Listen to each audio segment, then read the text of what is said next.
Next week's journey on the Hong Kong beat takes as its subtitle The Bamboo Curtain.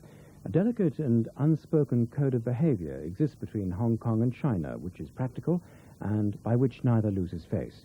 And that's what next Saturday evening's program is all about, at the slightly earlier time of 9:10. By the way, the theme music to the series is available on a BBC... has always been Victoria Harbour, the sea that flows into it, the colony's lifeblood. People fish in it, trade across it, live on it and die in it. The men who patrol it are part of the largest marine police force in the world. Hong Kong's territorial waters are a back door into the colony. When they're not coast guards, ambulances, panda cars or traffic wardens, each of these patrol boats is a border guard on constant lookout for illegal immigrants.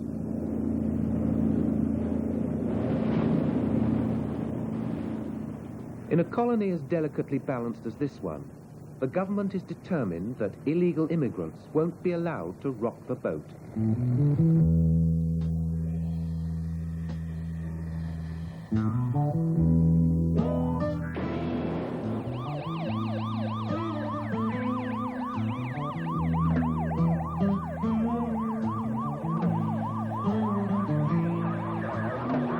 Okay, let's go.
Refugees aren't a new phenomenon to Hong Kong's marine police.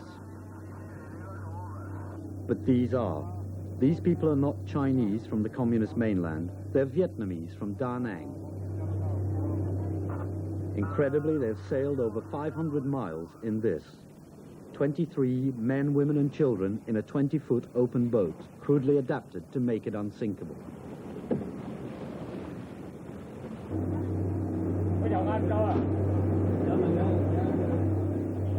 They were picked up this morning as they floundered exhausted into Hong Kong's territorial waters.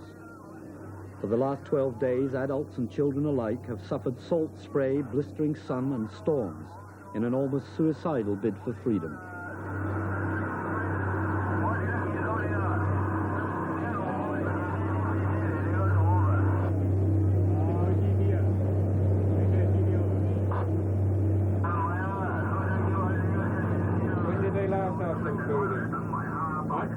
When did they last eat? Oh, a few days ago.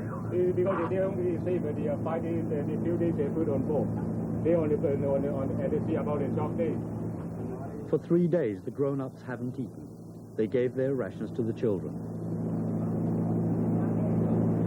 The last few weeks, it's been a build-up. It's gone from 2 or 3 coming in on ocean-going ships to 30 or 40 coming in on their own boats. A few speak Chinese and a few speak French, and the one we had the other evening, a few spoke English, but unless we have someone who speaks Vietnamese, we're not going to get very much out of them.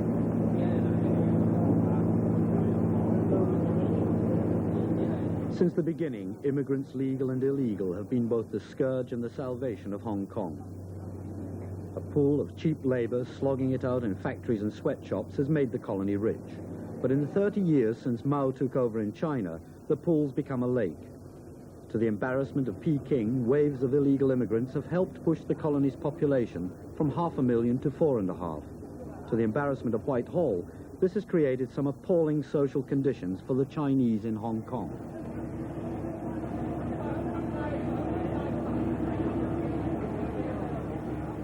For these Vietnamese, this won't be journey's end.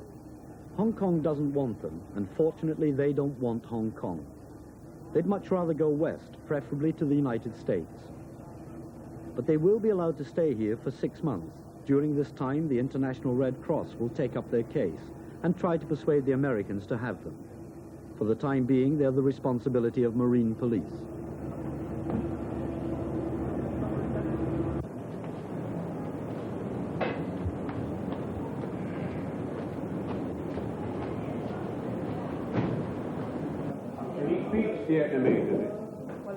The first problem is language.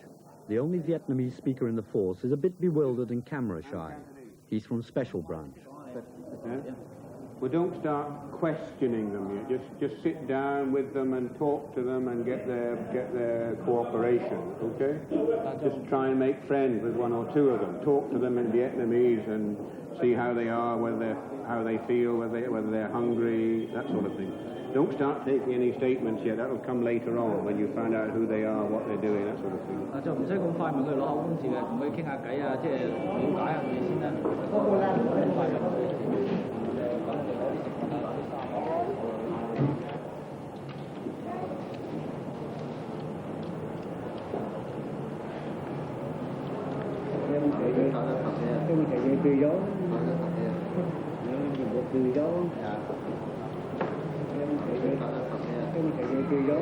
Ta sợ lắm. Bán một người 3 kg gạo một tháng. Có nhiều người là cũng biết cái đường đi. Không biết đường. Mấy người tôi đâu có biết. It'll take 3 languages to get all the facts. Vietnamese to Cantonese, Cantonese to English. Not that things are complicated. When you're at rock bottom, very little matters except the basics. Hong Kong's immigrant problem is a typical Chinese puzzle. Many have pierced the bamboo curtain only to come to conditions like this, but still they come.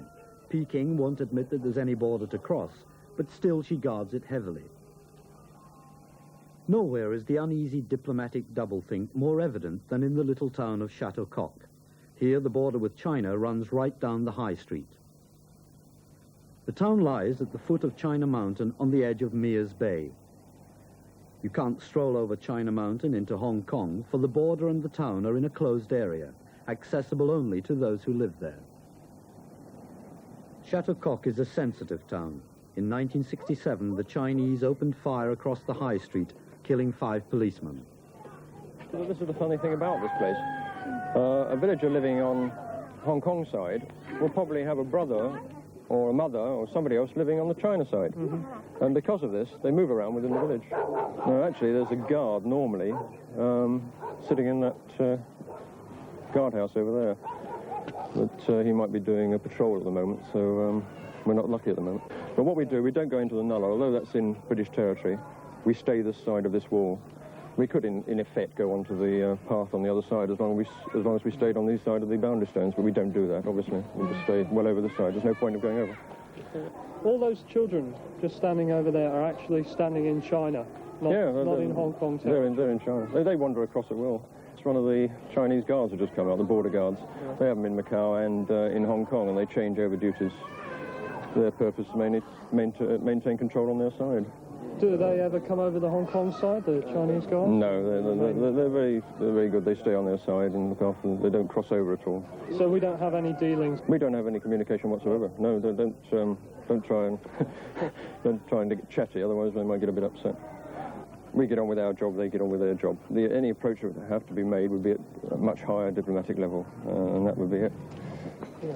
That's a community hall on the other side. Is it used a lot, or not really, no. Before the previous chairman, Chairman Mao Zedong died, there used to be some readings and music coming from there, but since his death it's been very quiet. And that's the second border stone over there? Yeah, the second border stone, then you see the dog leg. We come across along here, along practically the border, and you go straight up there and the dog's leg, and you get up to the third stone. So the intention is to keep the village as normal as possible, run it as a normal village. What it is, it runs itself. I mean, the policing side of it is very limited. We have very few troubles, mainly because of the closed area. You'll find you don't get your crime that you get down in town, where you probably have your robbers or your break-ins. You wouldn't get it here, because they'd have to be strangers to the area. Well, the army, they're presently here in the closed area. They do a lot of action against illegal immigrants. That's the main task in life. These premises here, these are the fairly new. They're restaurants mainly, stores. They're backing onto China. Behind there, if you went through the back door there, you'd step into China.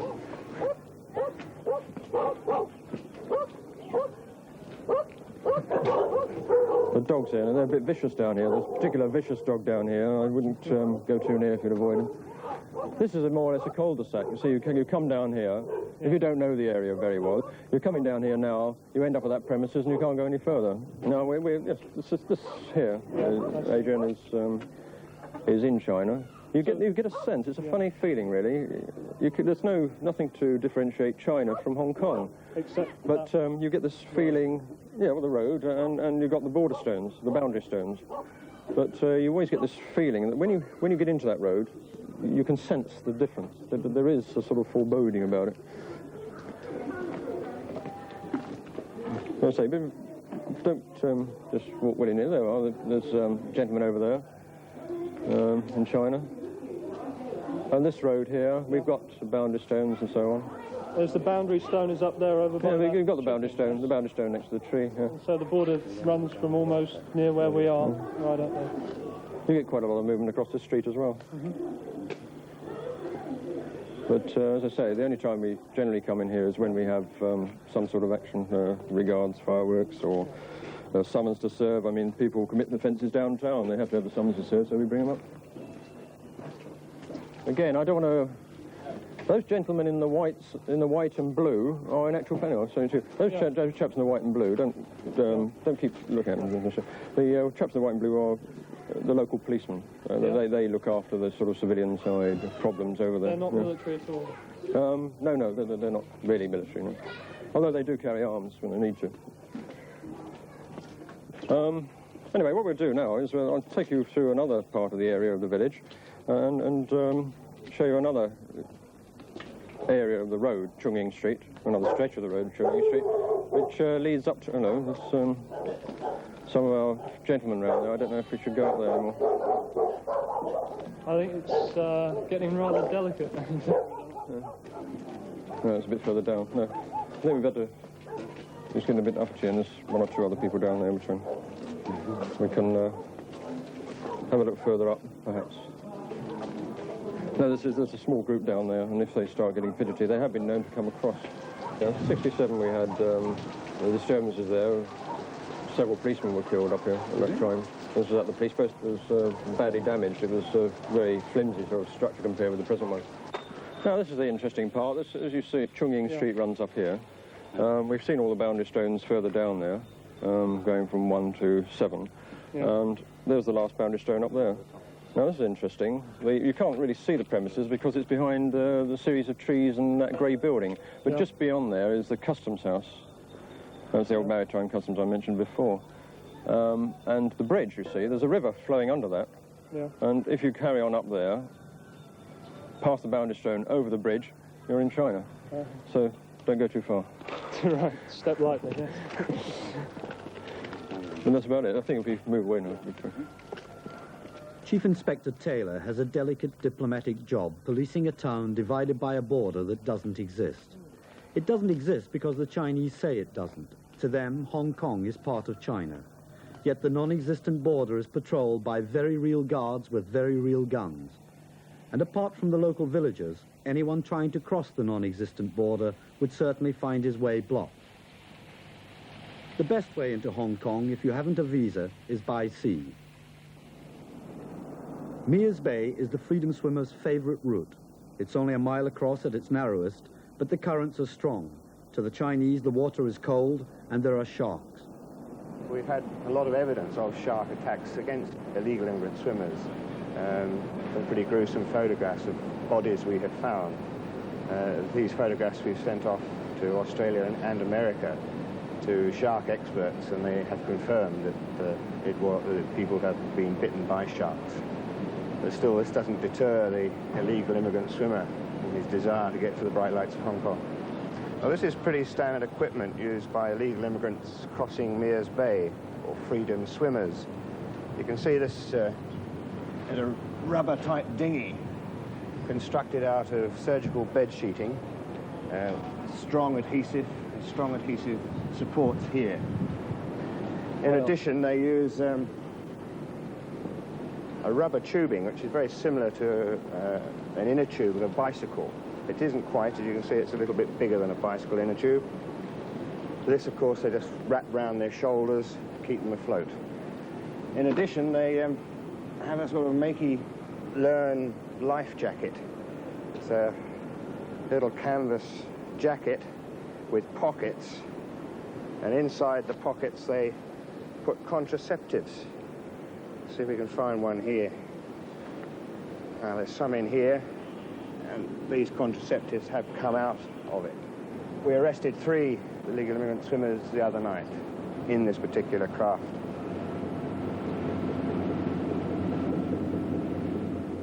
We joined a marine patrol heading for Mears Bay. They're looking specifically for illegal immigrants. Last year, they picked up 79. But the police are only the first line of defense. The second is the Army's Gurkhas scattered around the beaches and the hills of this area.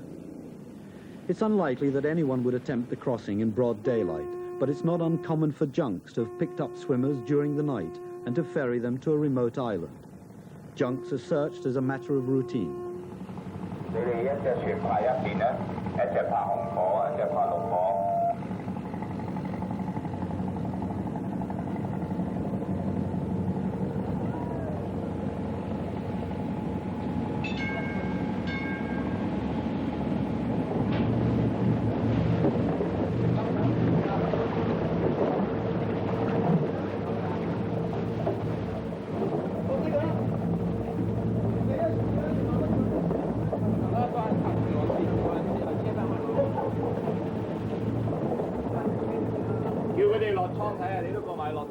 In their search for illegal immigrants, the police work closely with the Royal Navy. Our partner on tonight's patrol is this converted minesweeper, one of 5 that are all that remains of the Royal Navy east of Suez.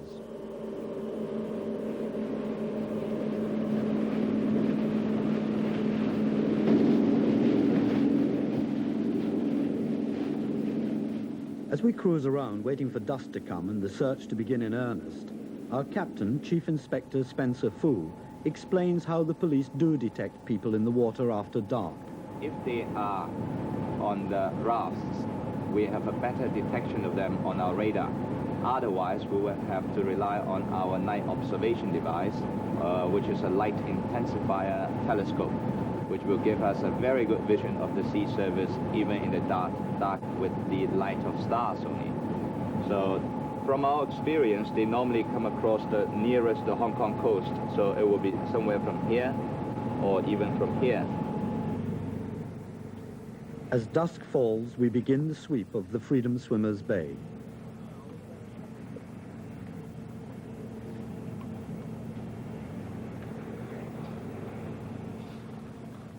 The Royal Navy are at their station, and between the 2 boats, the bay's been divided into sections, which each will patrol. It's important that each knows where the other is supposed to be, since we'll both be drifting along with engines barely ticking over and all lights doused. A collision would be embarrassing.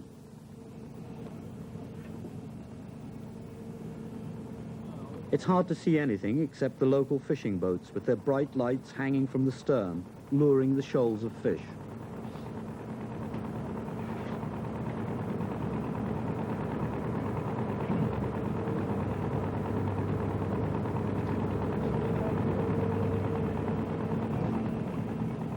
The ship's light intensifier isn't designed for taking pictures through, but with the eye, it gives a remarkably clear view of the sea.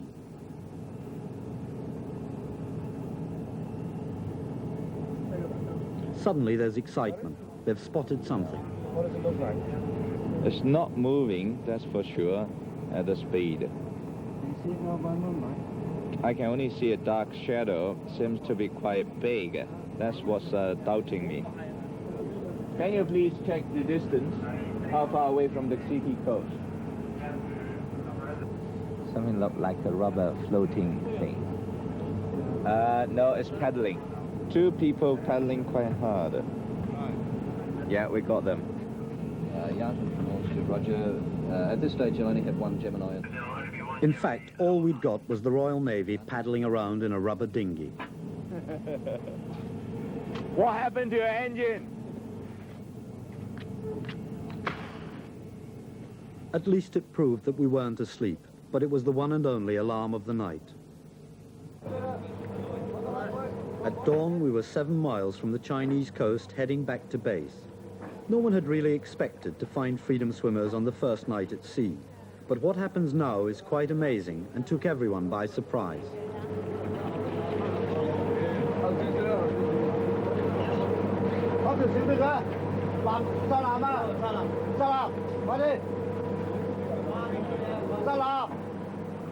Two boys and a girl, and we almost ran over them.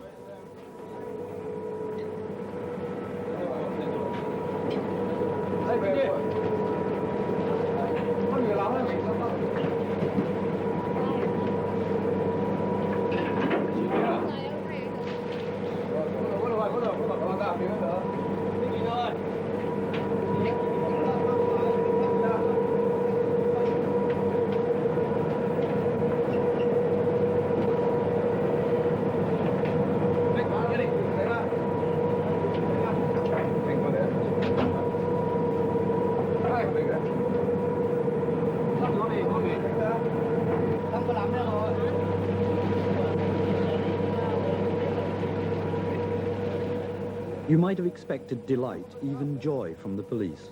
After all, this is why they're here. Not so. There's a strange atmosphere of sadness, almost regret. Most of the crew have friends or relations who've come from China. Some may even have made this swim themselves.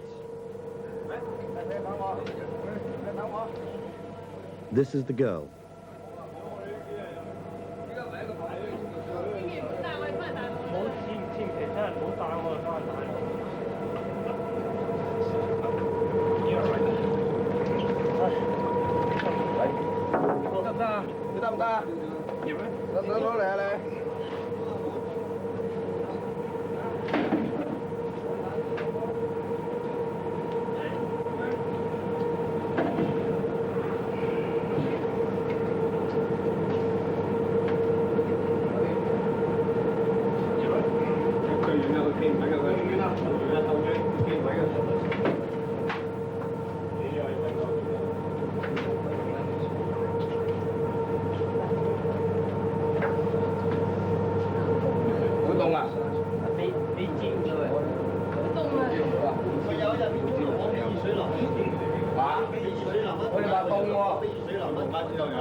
During the swim, this man was sick and had to be helped by the other two. They were 10 hours in the water because of his condition and a current which carried them 8 miles out to sea.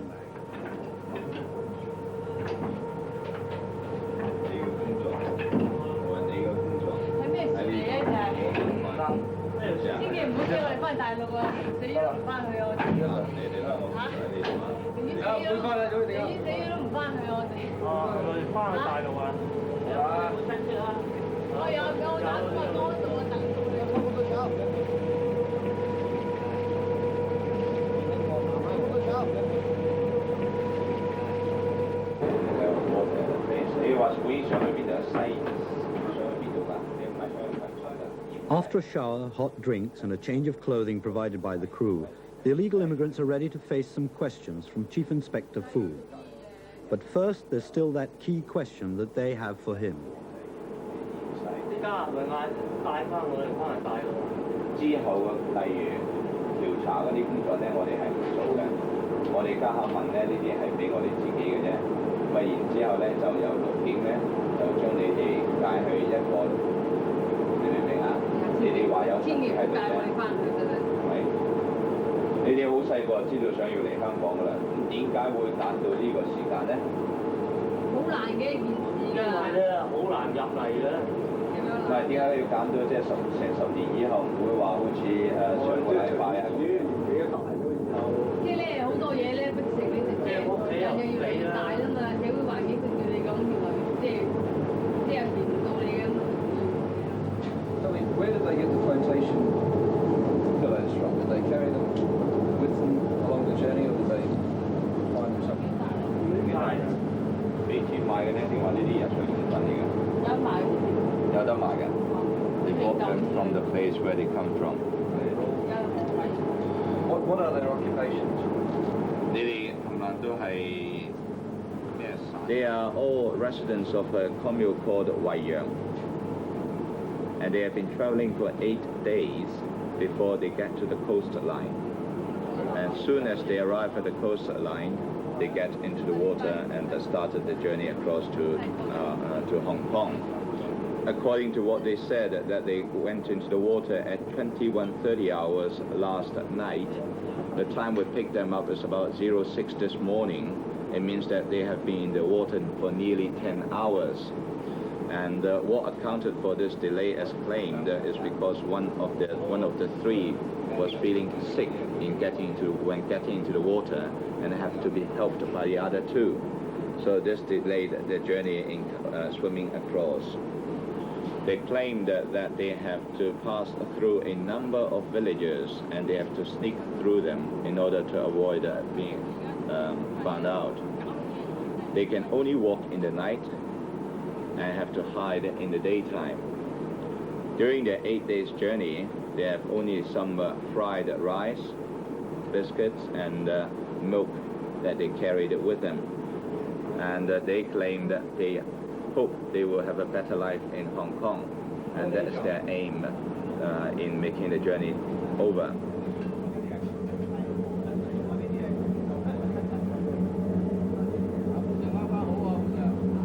We're bringing them to the nearest pier, where they will be handed over to the land escorts to be taken to a detention camp, where they will be further processed for final decision as to their fate.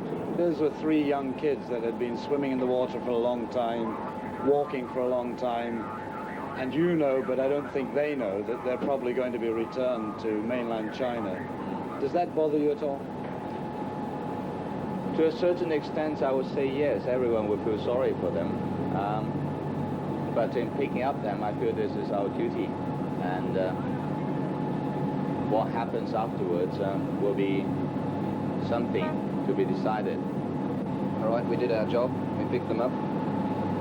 However, as Spencer said, you do feel remorse for them that they have paddled all this way and got so close and not quite so close. Unless there are very special compassionate grounds, they'll be sent back to China, where by all accounts they'll do a period of corrective training down on the farm. The irony is, if they had evaded the police and made it to Kowloon, they would almost certainly have been allowed to stay. Man Kam To, an exclusive border post in the closed area. Every day at 3 o'clock, when there's something to deliver, a blue police van crosses into communist China. Inside this van are the illegal